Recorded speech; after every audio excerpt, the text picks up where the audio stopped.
देवताय नमः।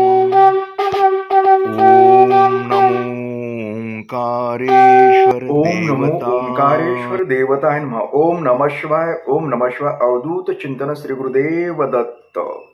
मंडळी, आज सोमवार आणि प्रत्येक सोमवारी तुम्ही मंडळी जी यूट्यूबद्वारे जोडले गेलेली आहे त्या मंडळीचे शिवाभिषेक पूजा वगैरे करण्यात येतात। त्यानंतर सोमवार निमित्त आपल्याकडे 10 वाजल्यापासून ते 3 वाजेपर्यंत काही कार्यक्रम असतात। त्यात 10 पासून शिवलीला अमृत या ग्रंथाचं पारायण असतं। त्यानंतर भावार्थ रामायण याचं वाचन निरूपण ह्या गोष्टी असतात। महाआरती असते, त्यानंतर महाप्रसाद असतो। आज सोमवार निमित्त असे कार्यक्रम असतात। तर या कार्यक्रमाचे उद्दिष्ट साधून जी आज आम्ही तुमच्यासाठी जी प्रार्थना करतो, तुम्ही सुखी समाधानी आनंदी राहावं, तुम्हाला चांगल्या प्रकारे आरोग्य लाभावं, याकरता ओंकारेश्वर चरणी मी प्रार्थना करत असतो आणि केली आहे।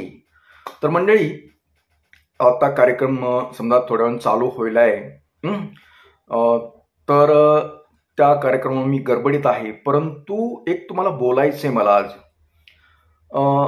आपल्या मंडळीचा बऱ्याच गैरसमज असतो की मला दुःख का, मी देवाचं एवढं करते तरी माझ्या बाबतीत असं दुःख का, असे मला अनेक वेळा प्रश्न येतात आणि तुम्ही मंडळी पण सांगतात। तर या उद्देशानंच की मी ठरवलं की असं काही नाही, प्रत्येक माणसाला कुठलं ना कुठलं दुःख असतं, त्याचं जीवन काही ना काही यानं ग्रासलेलं असतं दुःखानं। हे डोक्यात ठेवून मी माझं एक आत्मकथन सांगायला चालू केलं। आता महिना होतोय।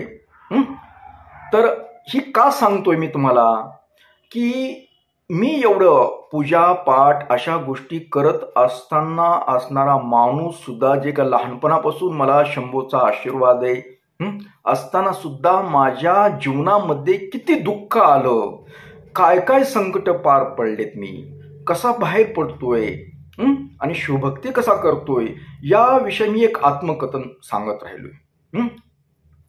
जेणेकरून हे आत्मकथन का सांगतो की तुम्हाला सुद्धा कळावं की असं काही नाही, प्रत्येक माणसाला दुःखामधून जायचंय, जीवनामध्ये असतातच, आणि तुम्हाला कुठेतरी एक बरं वाटावं की बाबा असं काही नाही, प्रत्येकाला आहे। महाराज असताना सुद्धा यांनी सुद्धा दुःख भोगलंय, देवांना सोडलं नाही। संकट ही देवाला सुद्धा सुटली नाहीत कधी, प्रत्येक देव त्या संकटातून गेलेला, असा कुठला देव नाहीये। मग आपण तर सर्वसामान्य माणसं आहोत। तुम्ही सामान्य, तर मी थोडासा एक देव करणारा, तरी मला दुःख आहे, मला दुःख होतं, मी त्या दुःखातून बाहेर पडलो। आणि कसा पडलो, मी त्याचा आधार कसा घेतला, तर शिव उपासना, शिवाची भक्ती केल्यानंतर आपल्याकडे अशी एक ऊर्जा निर्माण होते की जेणेकरून जी आपल्यावर संकट येतात, दुःख येते, त्यातून मार्ग निघतो। हे मला सांगायचंय तुम्हाला, म्हणून मी माझं आत्मकथन मी गेली महिन्यापासून सांगतोय आणि पुढेही चालूच राहणार आहे। कारण खूप माझं आता शिकतं कुठं तारुण्यामध्ये मी आलेलो आहे, असं आत्मकथनात सांगितलंय मी। यातून पुढे माझे बरेचशे काही गोष्टी, चमत्कारिक गोष्टी काय घडल्या जीवनामध्ये, काय काय संकट आले, हे मी सांगतच राहतोय आणि बरेच दिवस चालणार आहे हे। तर तुम्हाला कुठंतरी कळावं, ह्या महाराज लोक म्हणतात देवदेव करणाऱ्या लोकांना सुद्धा संकटानं सोडलं नाही, हे कळावं तुम्हाला। म्हणून मी माझे काही जीवनामध्ये घटना, वाईट घटना, चांगल्या घटना, काय काय झाल्यात, कशा झाल्या, ती मी सांगतोय तुम्हाला, म्हणजे खऱ्यात तीच सांगतो।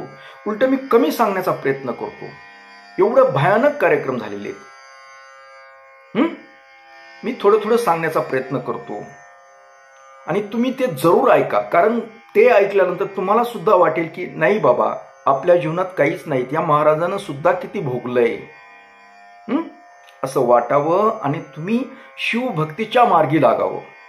उद्देश माझा तोच आहे फक्त, तुम्ही देवधर्माचं करावं, जेणेकरून तुमच्या संकटावर तुम्हाला मात करता येईल, यासाठी हा माझा छोटासा प्रयत्न चालू आहे। आता माझ्या चुका काय असतील, माझं काय असेल, काय जे आहे ती खरं काय झालंय ते मी सांगत राहतोय। त्याच्यासाठी तुम्ही अवश्य ते भाग ऐका. आणि कुणी जे पहिल्यांदा कुणी ऐकले नसते तर ते सर्व भाग आपल्याला ऐकण्यासाठी मला तसंच व्हॉट्सअपला मेसेज करा. मी तुम्हाला पूर्ण भागाची एक लिस्ट पाठवून देईल आणि ते प्रत्येक भाग थोडंसं बारकाईनं ऐका, वेळात वेळ काढून ऐका, झोपताना ऐका, कारण त्याच्यातून तुम्हाला काही गोष्टी कळतील.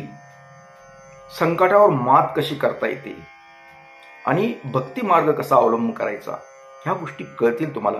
कारण ते आत्मकथन ही एक करमणूक नाही, अगर मनोरंजन नाही, एक वास्तविक जीवनामध्ये मी भोगलेल्या घटना आहेत त्या, आणि त्याच्यातून मी शिवभक्ती कसे करत राहिलो, ते मला काय दिलं शिवानं पुढे पुढे, ही तुम्हाला ऐकायला नक्कीच आवडणार आहे.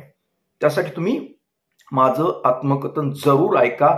तुम्ही नसेल ऐकलं कुणी तर मला तसं व्हॉट्सअपला मेसेज करा, मी तुम्हाला त्याची लिंक पाठवतो आणि तुम्ही ऐकत राहा. कारण तुमच्यामध्ये खूप सुधारणा होतील.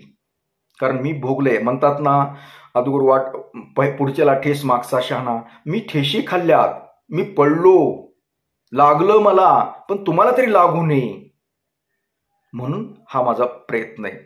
तर तुम्ही ऐकत राहा, जरूर ऐका. तसं सांगा ज्यांना ऐकलं नसेल त्यांना ऐका. खूप भाग आहेत ते, बालपणापासून आतापर्यंत चालूच आहे, इथून पुढचे बी बरेचसे चालू इथं.